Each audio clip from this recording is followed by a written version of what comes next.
गं गणपते नमः।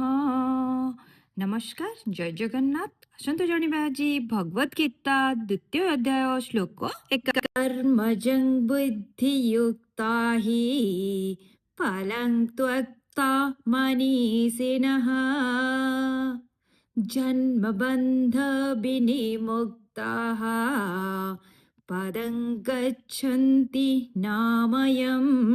ଏହି ଶ୍ଲୋକର ଅର୍ଥ ହେଉଛି ଜ୍ଞାନୀ ବ୍ୟକ୍ତିମାନେ ସମବୁଦ୍ଧି ମାନେ ସଫଳତା ବା ବିଫଳତାରେ ସମଭାବ ରଖନ୍ତି।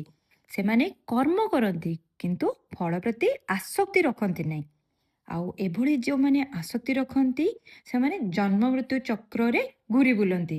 ତେଣୁ ଯେଉଁମାନେ ଏହି ଆସକ୍ତିକୁ ତ୍ୟାଗ କରନ୍ତି ସେମାନେ ଏହି କର୍ମବନ୍ଧନରୁ ମୁକ୍ତି ପାଇଯାଆନ୍ତି।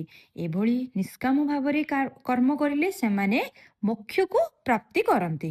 ଏହି ଶ୍ଲୋକ ଆମକୁ ଏହା ଶିକ୍ଷା ଦିଏ ଯେ କାମ କରିବା ଆବଶ୍ୟକ କିନ୍ତୁ ଫଳରେ ଆସକ୍ତି ରଖିବା ଉଚିତ ନୁହେଁ। ଆଉ ନିଷ୍କାମ କର୍ମ ମାନବକୁ ମୁକ୍ତି ଦେଇଥାଏ। ଏହା କର୍ମଯୋଗର ମୂଳ ସିଦ୍ଧାନ୍ତ ଅଟେ। ନମସ୍କାର, ଜୟ ଜଗନ୍ନାଥ। ପୁଣି ଥରେ ଦେଖା ହବ ଆଉ ଗୋଟେ ଭିଡ଼ିଓରେ।